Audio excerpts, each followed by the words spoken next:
ACT news కు స్వాగతం. నేను సీతారాం. ఈ రోజు వార్తల్లో ముఖ్యాంశాలు. దక్షిణాఫ్రికాతో బలమైన వాణిజ్య సంబంధాలు, ఆ దేశ పర్యటనలో ఉన్న ప్రధాని మోడీ. ఘనంగా వైఎస్ఆర్ 67వ జయంతోత్సవం, ఇడుపులపాయ సమాధి వద్ద నివాళులర్పించిన కుటుంబీకులు.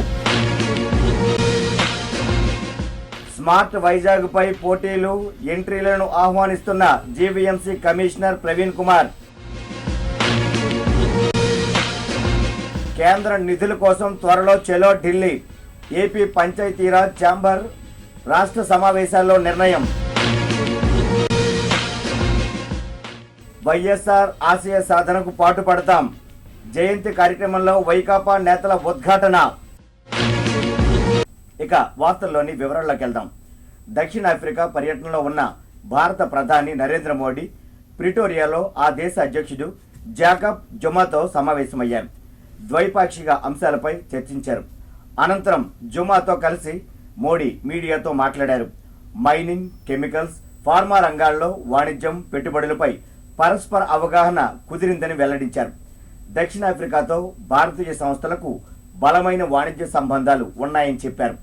భారత్కు ఎన్ఎస్జీ సభ్యత్వంపై దక్షిణాఫ్రికా మద్దతు తెలిపినందున నరేంద్ర మోడీ ధన్యవాదాలు తెలిపారు. దివంగత ముఖ్యమంత్రి వైఎస్ రాజశేఖర రెడ్డి 67వ జయంతి సందర్భంగా ఆయన కుటుంబీకులు ఇడుపులపాయలోని వైఎస్ సమాధి వద్ద పుష్పగుచ్చాలుంచి ఘన నివాళులర్పించారు. ఈ సందర్భంగా వైఎస్ తనయుడు జగన్మోహన్ రెడ్డి మాట్లాడుతూ, దివంగత నేత వైఎస్ఆర్ మనల్ని వదిలి వెళ్లిపోయిన జన హృదయాల్లో ఎప్పటికీ చిరస్థాయిగా ఉండిపోతారని అన్నారు. ఆయన లేని లోటు రాష్ట్రానికి తీర్చలేనిదన్నారు. ఆయన ఆశయ సాధన కోసం పనిచేస్తామన్నారు. స్మార్ట్ సిటీ మిషన్ ప్రారంభమై ఏడాది కావస్తోంది. ఈ సందర్భంగా జీవీఎంసీ ఇటీవల ముఖ్యమంత్రి చేతుల మీదుగా పలు ప్రాజెక్టులకు శ్రీకారం చుట్టింది. విశాఖను ఆకర్షణ నగరంగా తీర్చిదిద్దడంలో అన్ని వర్గాల ప్రజలను భాగస్వాములను చేస్తోంది. అందులో భాగంగా make your city smart Vizag పేరిట పోటీలు నిర్వహిస్తుంది. Smart Vizag beach road, smart Vizag vada park పేరిట 2 రకాల పోటీలు నిర్వహిస్తుంది. ఈ పోటీల్లో విద్యార్థులు, ఆర్కిటెక్టులు, ప్లానర్లు, సాంకేతిక నిపుణులు, ప్రొఫెషనల్స్, సిటిజన్స్ కూడా పాల్గొనవచ్చు. వీరంతా వచ్చే నెల 5వ తేదీలోగా తమ తమ డిజైన్లు, సలహాలు, సూచనలను mygov.in వెబ్సైట్లో అప్లోడ్ చేసుకోవాలని జీవీఎంసీ కమిషనర్ ప్రవీణ్ కుమార్ సూచించారు. సిటిజన్స్ కావచ్చు, students, architects, planners, technical experts, professionals and others ఎవరైనా పార్టిసిపేట్ చేసుకోవచ్చు. Make your city smart. ఇందులో ప్రత్యేకంగా మనం చెప్పాల్సిన ఏముందంటే, చాలా పబ్లిసిటీతో చేయాలి, ఎక్కువ మంది పార్టిసిపేషన్ కావాలి. ఎందుకంటే రేపు బీచ్ రోడ్ మన ఇక్కడ విశాఖపట్నంలో దాదాపుగా 200 కోట్ల రూపాయలు ఖర్చు చేసి డెవలప్ చేయడానికి, ఒక టూరిస్ట్ డెస్టినేషన్ కింద డెవలప్ చేయడానికి ప్రపోజల్ పెట్టాము. ఈ ప్రపోజల్ చాలా బాగా చేయాలంటే అందరూ సహకారంతో, అందరూ ఫీడ్బ్యాక్తోనే కన్సల్టెంట్ కూడా తయారు చేయాలి. కాబట్టి ఇందులో బీచ్ రోడ్లో డిజైన్ ఎవరైనా ఫస్ట్ ప్రైజ్ కూడా, ఫస్ట్, సెకండ్, థర్డ్ ప్రైజ్ కూడా మనం పెట్టడం జరిగింది. ఫస్ట్ ప్రైజ్ ఉంది 1,25,000 బీచ్ రోడ్ డిజైన్లో, సెకండ్ ప్రైజ్ 75,000 ఉంది, థర్డ్ ప్రైజ్ 50,000 ఉంది. వడా పార్క్ ఏరియాలో కూడా స్మార్ట్ సిటీ భాగంగా ఏరియా ఉంది కదా, అందులో సెలెక్ట్ చేసుకున్నాము. ఫస్ట్ ప్రైజ్ ఉంది 75,000, సెకండ్ ప్రైజ్ 50,000, మూడో prize 25,000. Again 3 prizes will be announced. ఇది లాస్ట్ డేట్ ఉంది 5వ తేదీ August, 5th of August last date submit సబ్మిట్ చేయడానికి. ఇవన్నీ కూడా అక్కడ ఆఫీస్లో వచ్చి చేయాల్సిన లేదు, మైగవ్ వెబ్సైట్లోనే డౌన్లోడ్ చేసి డిజైన్ అన్ని తయారు చేసి ఏ పద్ధతిలో చేయాలి అన్ని టర్మ్స్ అండ్ కండిషన్స్ అందులో ఇవ్వడం జరిగింది. అది అప్లోడ్ చేసుకుంటే నిధుల కోసం ఏపీ పంచాయతీరాజ్ ఛాంబర్ పోరాట బాట పట్టనుంది. త్వరలో చలో ఢిల్లీ కార్యక్రమాన్ని చేపట్టనుంది. విశాఖలో 2 రోజుల పాటు జరిగే ఛాంబర్ రాష్ట్ర కమిటీ సమావేశాలు శుక్రవారం ప్రారంభమయ్యాయి. ఛాంబర్ రాష్ట్ర అధ్యక్షుడు యలమంచిలి బాబు రాజేంద్ర ప్రసాద్ అధ్యక్షతన జరిగిన తొలి రోజు సమావేశంలో ఏపీ సర్పంచుల సంఘం, ఎంపీటీసీలు, ఎంపీపీలు, జెడ్పీటీసీల సంఘాల రాష్ట్ర, జిల్లా కమిటీల నాయకులు పాల్గొన్నారు. పలు అంశాలపై సమగ్రంగా చర్చించారు. నిధుల సాధనకై రాజకీయాలకు అతీతంగా చలో ఢిల్లీ కార్యక్రమాన్ని చేపట్టాలని తీర్మానించాయి. తేదీని శనివారం ప్రకటించనున్నాయి. 14వ ఆర్థిక సంఘం నిధులను కేంద్రం, మండల, జిల్లా పరిషత్లకు కేటాయించకపోవడం వల్ల అవి నిర్వీర్యమైపోతున్నాయని ఏపీ పంచాయతీరాజ్ ఛాంబర్ రాష్ట్ర అధ్యక్షుడు బాబు రాజేంద్ర ప్రసాద్ వాపోయారు. 669 మంది ఎంపీపీలు, 669 మంది జెడ్పీటీసీలు, 13 మంది చైర్మన్ వీళ్ళ సమస్యలపైన, అలాగే రాష్ట్రంలో ఉన్నటువంటి గ్రామ పంచాయతీల, మండల పరిషత్ల, జిల్లా పరిషత్ల యొక్క స్థితిగతులపైన కూలంకషంగా మేము చర్చించుకొని ఆ సమస్యల పరిష్కారం కోసం భవిష్యత్ కార్యాచరణని రూపొందించుకోవటం జరుగుతుంది. మా ఎంపీపీలకి వెహికల్ అలవెన్స్ని 8,000 రూపాయలకి పెంచుకోవటం జరిగింది. అలాగే సిమెంట్ రోడ్లపైన ఎన్ఆర్జీఎస్ నిధులపైన పూర్తి స్థాయి అధికారాల్ని మా గ్రామ సర్పంచులకి సాధించుకోవటం జరిగింది.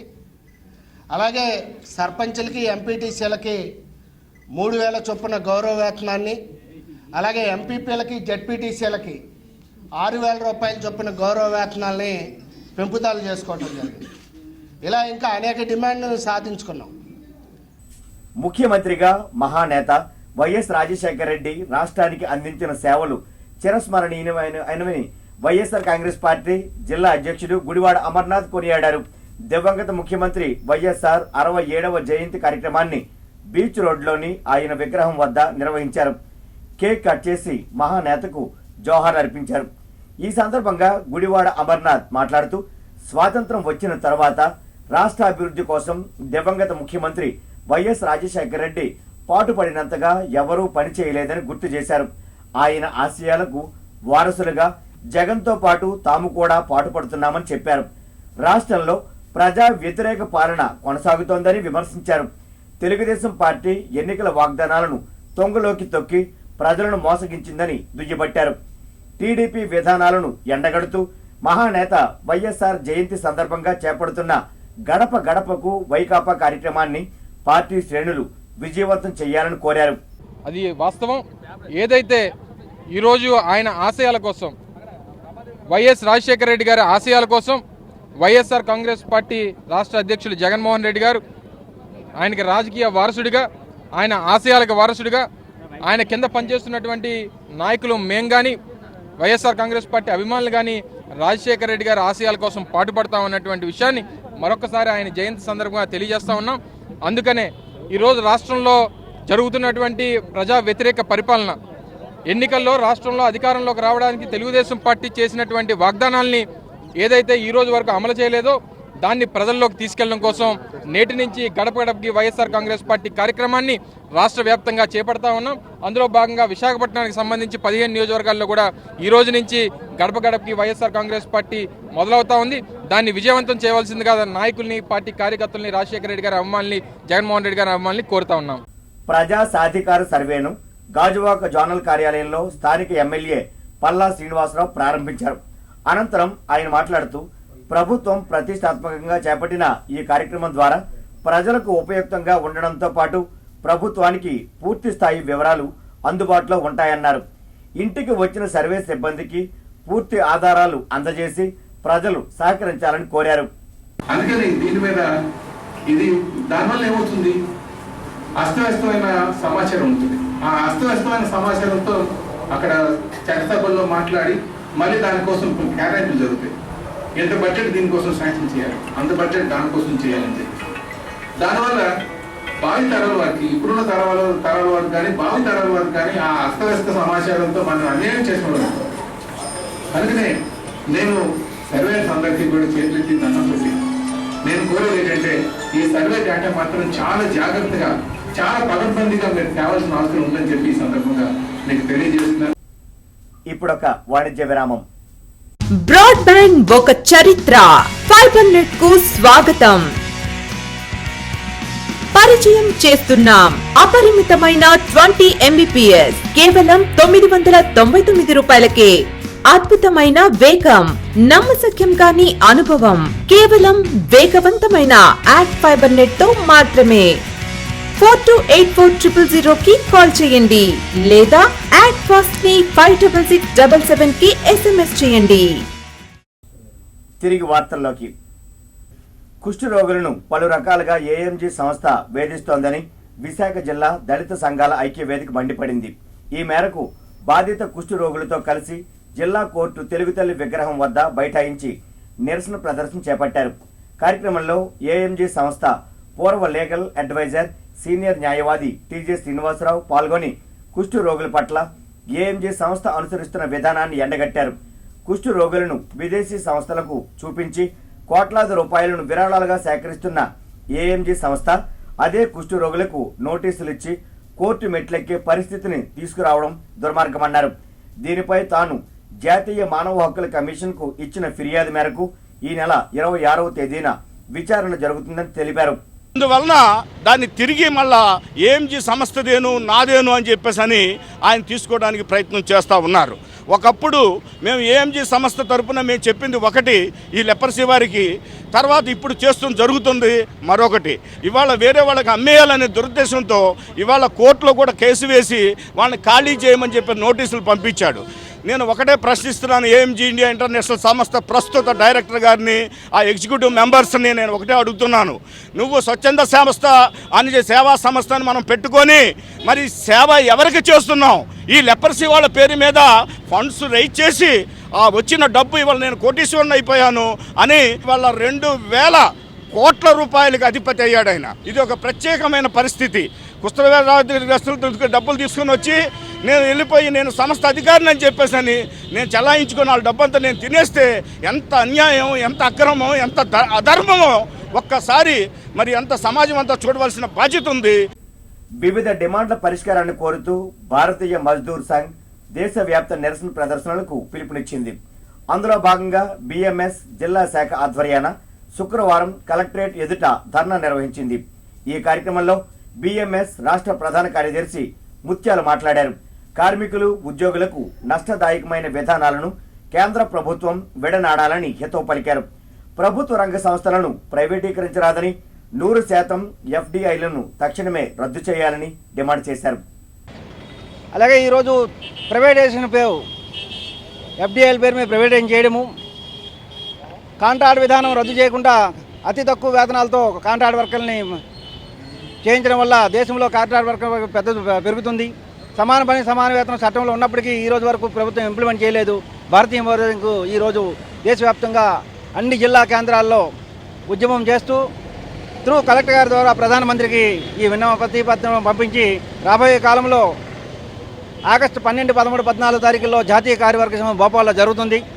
ఈ లోపున ప్రభుత్వం వీటి మీద స్పందన లేకపోతే తదుపరి కార్యక్రమ యోజన జాతీయ కార్యవర్గ సమావేశంలో నిర్ణయం తీసుకొని యాక్షన్ ఆఫ్ కోర్ కమిటీ నిర్ణయాలని ప్రభుత్వం ముందు తీసుకెళ్లి ప్రభుత్వమే ఒత్తిడి చేయడానికి ప్రయత్నం చేస్తామండి. సమ్మె అయితే మద్దతు ఉంది. పాల్గొనడం అంటే హామీ ఇచ్చిన దాన్ని ఫుల్ఫిల్ చేయలేదు. కొన్నాళ్ళ పాటు తాత్కాలికంగా నిలుపుదల చేశాం. దివంగత ముఖ్యమంత్రి వైఎస్ రాజశేఖర రెడ్డి 67వ జయంతి వేడుకలను వైకాపా నాయకులు, కార్యకర్తలు, అభిమానులు వాడవాడలా ఘనంగా నిర్వహించారు. మహానేత విగ్రహాలకు పూలమాలలు వేసి జోహర్లర్పించారు. జీవీఎంసీ 17వ వార్డు పరిధి చిన్నవాల్తేరు కూడలిలోని వైఎస్ఆర్ విగ్రహానికి వైకాపా తూర్పు నియోజకవర్గ సమన్వయకర్త వంశీకృష్ణ శ్రీనివాస్ యాదవ్, స్థానిక పార్టీ నాయకులు శ్రీనివాసరెడ్డి తదితరులు పూలమాలలు వేసి ఘన నివాళులర్పించారు. వైఎస్ హయాంలో చేపట్టిన వివిధ అభివృద్ధి కార్యక్రమాలను గుర్తు చేశారు. ఆరోగ్యశ్రీ, ఫీజు రియంబర్స్మెంట్ వంటి పథకాలను అమలు చేసి ప్రజల హృదయాల్లో చెరగని ముద్ర వేసుకున్నారని కొనియాడారు. ఇవాళ ఆయన జయంతి ఉత్సవాలని విశాఖపట్నంలో వాడవాడలా కూడా జరుపుకుంటా ఉన్నాం. ఆయన యొక్క ఆశయాల యొక్క సాధన కోసం, ఆయన యొక్క లక్ష్యాల కోసం ఈరోజు వైఎస్ఆర్ కాంగ్రెస్ పార్టీ పనిచేస్తూ ఉంది. మరి ఆ విధంగా మేమందరం కూడా ఆయన యొక్క కళలని సాకారం చేసే విధంగా మేమందరం కూడా రాజశేఖర్ గారు ఏ విధంగా అయితే ప్రజల్లో ఉన్నారో, ఆయన ఏ విధంగా అయితే ప్రజలకు సంక్షేమాలు అందించారో ఆ విధంగా అందించడానికి మేము ముందుండి మరి విశాఖపట్నం ప్రజలకు సర్వీస్ చేయడానికి కూడా వెనుకాడబోమని చెప్పేసి ఆయన జయంతి సందర్భంగా తెలియజేస్తా ఉన్నాం.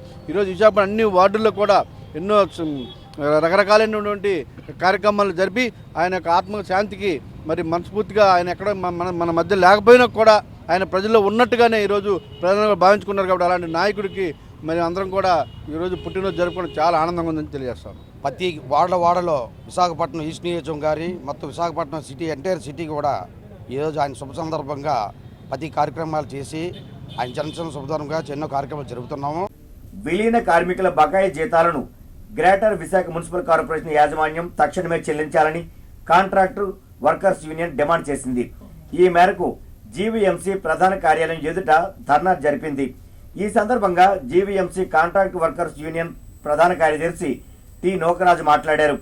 2007-8 సంవత్సరంలో విలీన కార్మికుల వేతనాల నుంచి రికవరీ చేసిన ప్రావిడెంట్ ఫండ్, ఈఎస్ఐ మొత్తాలను వారి అకౌంట్లకు జమ చేయాలని డిమాండ్ చేశారు. అలాగే అదే సమయంలో చనిపోయిన విలీన కార్మికుల కుటుంబాలకు నష్టపరిహారాన్ని జీవీఎంసీఏ చెల్లించాలని కూడా డిమాండ్ చేశారు. లేని పక్షంలో 72 వార్డుల పారిశుధ్య కార్మికులతో సమ్మెకు దిగాల్సి ఉంటుందని హెచ్చరించారు. కానీ 2007 నుంచి కూడా పిఎఫ్ఈఎస్ సొమ్ము వాళ్ళకి ఇవ్వడానికి అభిసారికి ఈ రోజు కూడా అతను చదువు చూపలేదంటే మరి ఏ స్థాయిలో ఉందని చెప్తే ఇక్కడ మేము అడగడం జరుగుతుంది. అలాగే ముఖ్యంగా పిఎఫ్ఈఎస్ సొమ్ము, ఈ పిఎఫ్ఈఎస్ సొమ్ము ఏదైతే ఉందో ఆ సొమ్ముని కార్మికులు ఎవరైతే ఉన్నారో కార్మికులందరికీ ఇచ్చేయాలని చెప్తే ముఖ్యంగా డిమాండ్గా ఇక్కడ రావడం జరిగింది. అలాగే ఎవరైతే నైట్ అండ్ డే మాపింగ్ కార్మికులు ఉన్నారో నైట్ అండ్ డే మాపింగ్ కార్మికులకి 3 నెలల జీతాలు అనేది ఇవ్వకుండా పనిచేయించుకోవడం జరుగుతుంది. ఈ 3 నెలల జీతాలు వెంటనే ఇవ్వాలని చెప్పని ముఖ్యంగా డిమాండ్గా పెట్టి ఇక్కడ రావడం జరిగింది. కాబట్టి వెంటనే కానీ 2 కానీ ఇవ్వకపోతే పిఎఫ్ఈఎస్ వాళ్ళకి జమ చేయకుండా అలాగే 3 నెలల జీతాలు జమ చేయకుండా ఉంటే 72 వార్డులో కూడా సమ్మరికి వెళ్తా అని చెప్పి మేము తెలియజేస్తూ ఉన్నాం. బీఆర్టీఎస్ రహదారి విస్తరణలో భాగంగా పెందుర్తి ప్రభుత్వ ఆసుపత్రి సమీపంలో ట్రాన్సిట్ కారిడార్ వద్ద జీవీఎంసీ తారు రోడ్ నిర్మాణం చేపట్టింది. ఇక్కడ జీవీఎంసీ స్థలానికి ఆనుకొని సుమారు 52 ఇళ్లు ఉన్నాయి. వీరంతా గతంలో హైకోర్టును ఆశ్రయించారు. దీంతో ఇక్కడ పనులు చేపట్టరాదంటూ అప్పట్లో కోర్టు కూడా ఉత్తర్వులు జారీ చేసింది. అయితే ఇటీవల కురిసిన వర్షాలకు ఇక్కడి రోడ్డు పూర్తిగా పాడవడంతో రాకపోకలకు తీవ్ర అంతరాయం ఏర్పడింది.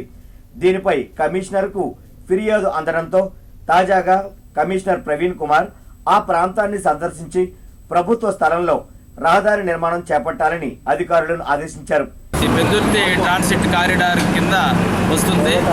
దాదాపు మిగతా వర్క్ అంతా కూడా 18.18 కిలోమీటర్లలో దాదాపు 17.750 మీటర్ల వరకు కంప్లీట్ కావడం జరిగింది. ఓన్లీ ఈ 575 మీటర్స్ ఈ పెందుర్తి ఇక్కడ నేను నిల్చున్న దగ్గర నుంచి పెందుర్తి జంక్షన్ వరకు 575 మీటర్స్ మాత్రం ఈ డిస్ప్యూట్స్ వల్ల అంటే ఈ ప్రాపర్టీ డిస్ప్యూట్స్ వల్ల ఆగిపోవడం జరిగింది. దివంగత ముఖ్యమంత్రి డాక్టర్ వైఎస్ రాజశేఖర రెడ్డి 67వ జయంతి వేడుకలు పెందుర్తిలో జరిగాయి. పెందుర్తి కూడల వద్ద స్థానిక వైఎస్ఆర్ కాంగ్రెస్ పార్టీ సమన్వయకర్త అన్నపురెడ్డి అదీప్ రాజు ఆధ్వర్యాన వైఎస్ఆర్ విగ్రహానికి పాలాభిషేకం నిర్వహించారు. పూలమాలలు వేసి నివాళులర్పించారు. టీడీపీ పాలన వైఫల్యాలపై ముద్రించిన కరపత్రాలను స్థానికులకు పంచిపెట్టారు. స్థానిక పేద మహిళలు చీరలు కూడా పంపిణీ చేశారు. ఈ సందర్భంగా అన్నవరెడ్డి అదీప్ రాజు మాట్లాడుతూ పాదయాత్ర ద్వారా రాష్ట్రంలో కాంగ్రెస్ పార్టీని అధికారంలోకి తెచ్చిన మహానేత రాజశేఖర రెడ్డి అని గుర్తు చేశారు. పేద బడుగు బలహీన వర్గాల సంక్షేమానికి ఆయన అమలు చేసిన సంక్షేమ పథకాలను టీడీపీ సర్కారు నిర్వీర్యం చేస్తోందని మండిపడ్డారు. వాళ్ళు నిజంగా రాజశేఖర రెడ్డి గారు కానీ బ్రతికి ఉంటే మన రాష్ట్రం విడిపోయే పరిస్థితులు కూడా ఉండేవి కాదని చెప్పి నేను తెలియజేసుకుంటున్నాను. మన అనేకమైనటువంటి సంక్షేమ కార్యక్రమాలు 2 రూపాయలకే కిలో బియ్యం కానివ్వండి, రేషన్ కార్డులు కానివ్వండి, వృద్ధాప్య పెన్షన్లు కానివ్వండి, వితంతు పెన్షన్లు కానివ్వండి, అనేకమైనటువంటి కార్యక్రమాలు 104లు కానీ 108లు కానీ ఇలా అనేకమైనటువంటి కార్యక్రమాలు, మరి ముఖ్యంగా ఆరోగ్యశ్రీ కార్యక్రమం, ఇలాంటి అనేకమైనటువంటి కార్యక్రమాలు మనందరం కూడా మనం అనుభవించాం. కొవ్వాడలో అణు విద్యుత్ కేంద్రం ఏర్పాటును సిపిఎం పార్టీ తీవ్రంగా వ్యతిరేకిస్తోంది. ఈ మేరకు ఈ నెల 17వ తేదీన Andhra university doctor BR Ambedkar assembly హాల్లో జాతీయ స్థాయి సెమినార్ నిర్వహించనుంది. ఈ నేపథ్యంలో ముందుగా ప్రజల్లో చైతన్యం తీసుకొచ్చేందుకు వార్డుల వారీగా అవగాహన కార్యక్రమాలు నిర్వహిస్తోంది. అందులో భాగంగా గోపాలపట్నం పెట్రోల్ బంక్ సమీపంలోని ప్రైవేటు ఫంక్షన్ హాల్లో అవగాహన సదస్సు నిర్వహించింది. పార్టీ గోపాలపట్నం జోన్ నాయకుడు బి వెంకట్రావు ఆధ్వర్యాన జరిగిన ఈ సదస్సులో సిపిఎం పార్టీ నగర నాయకులు అజయ్ శర్మ మాట్లాడారు. కొవ్వాడలో అణు విద్యుత్ కర్మాగారం ఏర్పాటు చేస్తే ఎదురయ్యే అనర్థాల గురించి వివరించారు. మన భారతదేశ ప్రయోజనాలు కానీ మన ప్రాంత ప్రయోజనాలు కానీ భయంకరంగా ఉంటే ఈ నిర్ణయాన్ని తక్షణం ఉపసంహరించుకోవాలని సిపిఎం పార్టీ డిమాండ్ చేస్తోంది.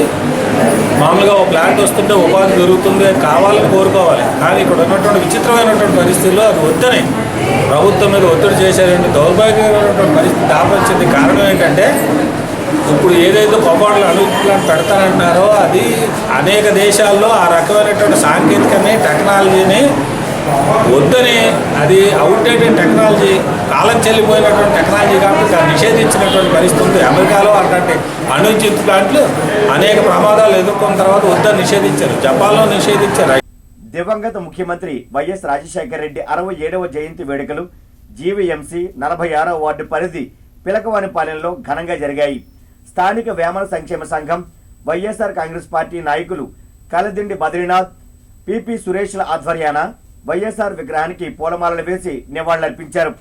ఈ సందర్భంగా వారు మాట్లాడుతూ పేద, బడుగు, బలహీన వర్గాల సంక్షేమానికి వైఎస్ఆర్ అందించిన సేవలు చిరస్మరణీయమైనని అన్నారు. అనంతరం గొల్లలపాలెం ప్రభుత్వ ఆసుపత్రిలో రోగులకు పండ్లు, రొట్టెలు పంపిణీ చేశారు. తిరిగిన వ్యక్తి ఎవరు, మండు టెండలో కూడా లెక్క చేయకుండా తిరిగిన వ్యక్తి ఎవరు అంటే ఒక్క వైఎస్ రాజశేఖర రెడ్డి. అంతేకాకుండా అప్పుడు ఇచ్చిన వైట్ రేషన్ కార్డు ఇదివరకు ఏముందంటే తెలుగుదేశం ప్రభుత్వంలో ఈ రేషన్ కార్డు క్యాన్సిల్ అయితే ఇంకోళ్ళకి ఇస్తామనేవాడు. పెన్షన్ ఉందంటే ఇది అయితే ఇంకోళ్ళకి ఇస్తామన్న పరిస్థితి ఏర్పడింది. వృద్ధాప్య పెన్షన్లు అంటే ఇది లిమిట్ చేసేసి ఇది 100 పెన్షన్లు మీ వార్డుకి, ఇంకోటిది క్యాన్సిల్ అయిన తర్వాత అది చనిపోతే ఇంకోటికి ఇస్తా ఉన్నారు. రాజశేఖర వచ్చిన తర్వాత అది మార్పు తీసుకొచ్చిన వ్యక్తి ఎవరంటే రాజశేఖర రెడ్డి గారు. ఎందుకంటే ఎంతమంది ఉన్నా సరే, ఎంతమంది వృద్ధాప్య పెన్షన్లు అయినా సరే ఇవ్వాలి, ఎంతమంది ఉన్నా పర్వాలేదు. మొత్తం మన ఆంధ్రప్రదేశ్ మొత్తం ఎంత వేల మంది, లక్షల మందికి అయినా సరే ఆయన ఇచ్చిన వ్యక్తి అంటే రాజశేఖర రెడ్డి గారిని అరాచకాన్ని ఎండగట్టడానికి ఈ రోజు నుంచి ఆయన జనత్వం పురస్కరించుకుని ఈ రోజు నుంచి గడప గడప కార్యక్రమం స్టార్ట్ చేశారు. తప్పకుండా మీ అందరం దానిలో పాల్గొని విజయవంతం చేస్తాం. మద్దెలపాలెం విఎస్ కృష్ణా కళాశాల సమీపంలో జీత్ ఫిజియోథెరపీ క్లినిక్ అందుబాటులోకి వచ్చింది. ఆంధ్ర యూనివర్సిటీ మాజీ వైస్ ఛాన్సలర్ ఆచార్య జిఎస్ఎన్ రాజు ప్రారంభించారు. ఈ సందర్భంగా క్లినిక్ నిర్వాహకురాలు షకీనా మాట్లాడుతూ పేద రోగులకు ఉచిత సేవలు అందించనున్నట్లు వెల్లడించారు. ఎలక్ట్రికల్, ఎక్సర్సైజ్ థెరపీలు అందుబాటులో ఉంచినట్లు చెప్పారు. అన్ని రకాల నొప్పులతో పాటు పక్షవాతం, ఆర్థరైటిస్, సయాటికా నొప్పులకు తమ క్లినిక్లో ఉపశమనం లభిస్తుందని చెప్పారు. మేము ఇక్కడ electrotherapy and exercise therapy unit ఉంది మాకు. సర్వైకల్ ప్రాబ్లమ్స్ ఏమన్నా, spondylitis, disc prolapse, sciatica, paralysis, stroke, వీటి అన్నిటికీ ట్రీట్మెంట్ ఇవ్వబడును. ఇక్కడ any pain, joint and muscle any pain, కండరాలు, కీళ్ళు నొప్పులు ఏదన్నా సరే ఇక్కడ ట్రీట్మెంట్ ఇవ్వడం జరుగుతుంది. ఇది సర్వీస్ ఓరియంటెడ్ కాబట్టి పేదవాళ్ళకి ఉచితంగా చేయడం జరుగుతుంది ట్రీట్మెంట్. ఇక్కడ మొట్టమొదటిసారి వైజాగ్లో అడ్వాన్స్డ్ ఎక్విప్మెంట్తో, డిజిటలైజ్డ్ అడ్వాన్స్డ్ ఎక్విప్మెంట్తో ఓపెనింగ్ చేయడం జరిగింది. దివంగత ముఖ్యమంత్రి డాక్టర్ వైఎస్ రాజశేఖర రెడ్డి 67వ జయంతి వేడుకలు నాయుడు తోట పద్మనాభనగర్లో జరిగాయి. 66వ వార్డు వైఎస్ఆర్ కాంగ్రెస్ పార్టీ అధ్యక్షుడు దొడ్డి కిరణ్ ఆధ్వర్యాన వైఎస్ఆర్ విగ్రహానికి పూలమాలలు వేసి ఘనంగా నివాళులర్పించారు. ఈ సందర్భంగా స్థానికులకు ఆహార పొట్లాలు పంపిణీ చేశారు. అనంతరం కిరణ్ మాట్లాడుతూ 2004 సంవత్సరంలో పాదయాత్ర ద్వారా రాష్ట్రంలో కాంగ్రెస్ పార్టీని అధికారంలోనికి తీసుకొచ్చిన ఘనత మహానేత వైఎస్ రాజశేఖర రెడ్డికే దక్కుతుందని గుర్తు చేశారు. పేద, బడుగు, బలహీన వర్గాల సంక్షేమానికి ఆయన అమలు చేసిన సంక్షేమ పథకాలను టీడీపీ సర్కారు నిర్వీర్యం చేస్తోందని మండిపడ్డారు. వైఎస్ జగన్ గారు ఆదేశాల మేరకు 150 రోజులు గడప గడపకి వైఎస్ఆర్ ప్రతి నియోజకవర్గంలో పెట్టడం జరిగింది. అందులో భాగంగా ఈరోజు గవర్నమెంట్, టీడీపీ గవర్నమెంట్ ఉన్నా అందుబాటులో లేక సుమారుగా 100 సమస్యలు ఈరోజు ఆ జాబితాలో పొందుపరిచి ఉన్నాయి. ఆ 100 సమస్యల్లో ఏ ఒక్కటైనా సరే ఈరోజు జయంతి సందర్భంగా అడుగుతున్నాం, ఏ ఒక్కటైనా టీడీపీ గవర్నమెంట్ చేయదలుచుకుందానే ఈ సందర్భంగా మీ అందరికీ తెలియజేసుకుంటున్నాం. ఆ కార్యక్రమాల్లో ప్రతి ఒక్కరు కూడా 100 సమస్యలు పట్టి ఒక టేబుల్ ఉంటుంది. ఆ టేబుల్ ప్రతి ఒక్కరూ కూడా ఏ సమస్య ఉందో ఆ సమస్యని ప్రజలే టిక్ పెట్టి ఈ సమస్య ఉందని చెప్పే అవకాశం కూడా ఇంటింటి ప్రచారంలో ఉందని. బహిరంగ ప్రదేశాల్లో మల మూత్ర విసర్జన చేయరాదని GVMC zone 5 AMHO doctor Jayaram అన్నారు. 53వ వార్డు పరిధి సిద్ధార్థ నగర్లో అవగాహన కార్యక్రమాన్ని ఆయన నిర్వహించారు. స్థానికంగా మల మూత్ర విసర్జనలు చేస్తున్న ప్రదేశంలో మొక్కలు నాటారు. పరిసరాలను అపరిశుభ్రం చేస్తే రోగాల బారిన పడే ప్రమాదం ఉందని జయరాం చెప్పారు. జోన్ 5 గాజువాక నందు ఒక 4 వార్డుని మొదట విడత ఓపెన్ డెఫికేషన్ ఫ్రీ వార్డు కింద డిక్లేర్ చేయడం జరిగింది. అందులో 53వ వార్డు, 58వ వార్డు, 60వ వార్డు, 63వ వార్డు ఉన్నాయి. మొదటగా ఈ 53వ వార్డుని ఈ బహిరంగ మల విసర్జన రహిత వార్డుగా ముందు ప్రకటించడంలో భాగంగా ఒక ఇంటర్నల్ ఆడిట్ కమిటీని కూడా వేయడం జరిగింది. ఇంటర్నల్ ఆడిట్ కమిటీలో సభ్యులుగా మన 52వ వార్డు శానిటరీ ఇన్స్పెక్టర్ గారు, అదే రకంగా 52వ ward open defecation free coordination committee members, అలాగే school teachers, SLF members, federation facilitators, self help group members, అదే రకంగా స్వచ్ఛాగ్రహి అంటే ప్రతి ఒక్క ఓడీ స్పాట్ని ఓపెన్ రహిత వార్డుగా డిక్లేర్ చేయడం జరుగుతుంది. ఎస్సీ సప్లాన్ నిధులను దారి మళ్లించే దురుద్దేశం చంద్రబాబు నాయుడు ప్రభుత్వానికి లేదని SC corporation chairman Jupudi Prabhakar Rao స్పష్టం చేశారు. డాబా గార్డెన్స్ లోని టీడీపీ కార్యాలయంలో పార్టీ అర్బన్ అధ్యక్షుడు వాసుపల్లి గణేష్ కుమార్ తో కలిసి ఆయన మీడియాతో మాట్లాడారు. చంద్రబాబు నాయుడును విమర్శించే హక్కు వైకాపా నేత జగన్మోహన్ రెడ్డికి లేదన్నారు. 2022, 2029, 2050 విజన్లతో ప్రణాళికాబద్ధంగా రాష్ట్రాభివృద్ధిలో చంద్రబాబు నాయుడు ముందుకెళ్తున్నారని చెప్పారు. తెలుగుదేశం పార్టీ మిగతా చోట్ల ఎక్కడైనా ఉన్న డబ్బుల్ని కూడా రీఅలొకేట్ చేసి వీళ్ళ ఖర్చు పెట్టడానికి సిద్ధంగా ఉన్నది తప్ప వీటిని వేరే చోటకి మళ్లించే దొంగదారులను మిగతా పార్టీలాగా ఎంచుకోలేదు. తెలుగుదేశం పార్టీని విమర్శించే నైతిక హక్కు వైఎస్ఆర్ కాంగ్రెస్ పార్టీకి లేదు. ఈ రాష్ట్రంలో జరుగుతున్నటువంటి అభివృద్ధి సంక్షేమాన్ని ఇదిగో 2022 చంద్రబాబు నాయుడు గారి ఒక విజన్, 2029, 2050 ఈ దేశంలో ఉన్నటువంటి 29 మంది ముఖ్యమంత్రుల్లో ఇదిగో నాకు ఒక విజన్ ఉంది ఈ రాష్ట్ర అభివృద్ధిని చెప్పగలిగినటువంటి ఏకైక ముఖ్యమంత్రి చంద్రబాబు నాయుడు గారు. ప్రతిపక్ష పార్టీగా మీకు ఏమైనా విజన్ ఉందా?